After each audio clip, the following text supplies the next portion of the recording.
నమస్తే, welcome to ఈహా TV. మింగ మెతుకు లేదు కానీ మీసాలకు సంపంగి నూనె అన్నట్లుంది ఇప్పుడు పాకిస్తాన్ పరిస్థితి. లోపల భయంతో ఉక్కిరి బిక్కిరవుతున్నా బయటకు మాత్రం భీకరంగా ఉన్నట్లు నటిస్తుంది. భారత్ దాడి చేస్తే తిప్పి కొడతామని, మా దగ్గర సైన్యం ఉంది, న్యూక్లియర్ బాంబులున్నాయి అంటూ ప్రగల్భాలు పలుకుతోంది. త్వరలో భారత్ ప్రతీకార చర్యగా పాకిస్తాన్పై దాడి చేస్తుంది అని వార్తలొస్తున్న క్రమంలో రష్యాలోని పాక్ దౌత్యవేత్త మహమ్మద్ ఖలీద్ జమాలీ ఒక ప్రకటన చేశారు. భారత్ తమపై దాడి చేసేలా ఉంది అని, దానికి సంబంధించిన ప్లాన్ అంతా లీక్ అయినట్లు ఓ ఇంటర్వ్యూలో చెప్పుకొచ్చారు. భారత్ దాడిని పాక్ తిప్పికొడుతుంది అని, అణు ఆయుధాలతో దాడి చేస్తుంది అని చెప్పుకొచ్చాడు ఖలీద్. పాక్ చేతికి కొన్ని డాక్యుమెంట్స్ చిక్కాయని, వాటిని బట్టి చూస్తే భారత్ తమ దేశంలోని కొన్ని చోట్ల దాడులు చేయాలి అనుకుంటుంది అని ఆరోపించారు. భారత్ ఎప్పుడెప్పుడు ప్రతీకారం తీర్చుకుంటుందా అని పాక్ బిక్కుబిక్కుమంటూ బతుకుతోంది. భారత ఆర్మీ సైనిక చర్యలకు భయంతో వణికిపోతోంది.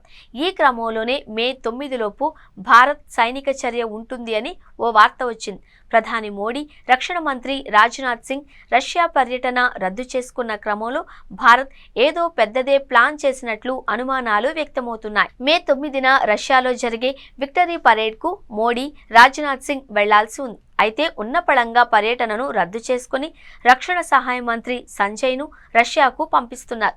దీంతో భారత్ ఏం ప్లాన్ చేస్తుంది అని ఇటు పాక్తో పాటు అటు ప్రపంచ దేశాలలో ఉత్కంఠ నెలకొంది. ఈ క్రమంలో అమెరికా భారత్కు పలు సూచనలు చేసింది. సరిహద్దు వెంబడి ఉద్రిక్తతలు తగ్గించుకోవాలి అని తెలిపింది. అమెరికా విన్నపంపై స్పందించిన భారత్ ఉగ్రవాదంపై పోరు ఆపేది లేదు అని తేల్చి చెప్పింది. పాక్ ఆక్రమిత కశ్మీర్పై భారత్ దాడి చేస్తుంది అని పాక్ భావిస్తుంది. ఆ భయంతో అక్కడి పౌరులకు పాక్ సైనిక శిక్షణ ఇస్తుంది. పీఓకేలో రిజర్వ్ బలగాలను రంగంలోకి దింపింది. బంకర్లు శుభ్రం చేస్తుంది. ఏ క్షణమైన భారత్ దాడి చేస్తుంది అని స్థానికులు 2 నెలలకు సరిపడా నిత్యావసర వస్తువులు, మందులు సిద్ధం చేసుకోవాలి అని సూచించింది. పాక్ బోర్డర్లో కయ్యానికి కాలు దువ్వడం మాత్రం ఆపడం లేదు. భారత్ పాక్ సరిహద్దుల్లో రోజురోజుకు ఉద్రిక్త పరిస్థితులు పెరుగుతున్నాయి. వరుసగా 10వ రోజు కాల్పుల విరమణ ఒప్పందాన్ని ఉల్లంఘించింది. ఎల్ఓసి ప్రాంతాలలో భారత సైనిక పోస్టులే టార్గెట్గా పాక్ సైన్యం కాల్పులకు దిగుతోంది. అయితే పాక్ కాల్పులను భారత సైన్యం తిప్పికొట్టింది.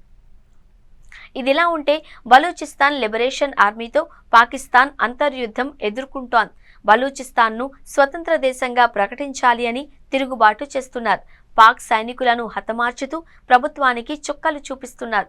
ఈ క్రమంలో నెమ్మదిగా బలూచిస్తాన్పై పాక్ నియంత్రణ కోల్పోతుంది. అటు తమ ప్రాంతం వీడి వెళ్లాలి అని పాక్, చైనా సైన్యానికి బలూచిస్తాన్ లిబరేషన్ ఆర్మీ హెచ్చరికలు జారీ చేసింది. బలూచిస్తాన్ లిబరేషన్ ఆర్మీ ఏమాత్రం తగ్గడం లేదు. పాక్ దళాలపై పట్టు సాధిస్తుంది. క్వెట్టా నగరాన్ని స్వాధీనం చేసుకునే దిశగా దాడులు చేస్తుంది. ఇప్పటికే మంగోచార్ పట్టణంలోని అనేక భవనాలను బలూచ్ తిరుగుబాటుదారులు స్వాధీనం చేసుకున్నారు. కొంతమంది సైనికులు, అధికారులను కూడా బంధించారు. పాకిస్తాన్ పశ్చిమ సరిహద్దుల్లో పెరుగుతున్న సంక్షోభం ఇస్లామాబాద్ అంతర్గత భద్రతకు సవాలుగా మారింది. భారత్, పాకిస్తాన్ ఉద్రిక్తతల మధ్య ఎదురవుతున్న క్రమంలో ప్రాంతీయ స్థిరత్వంపై కొత్త ఆందోళనలు లేవనెత్తుతున్నాయి.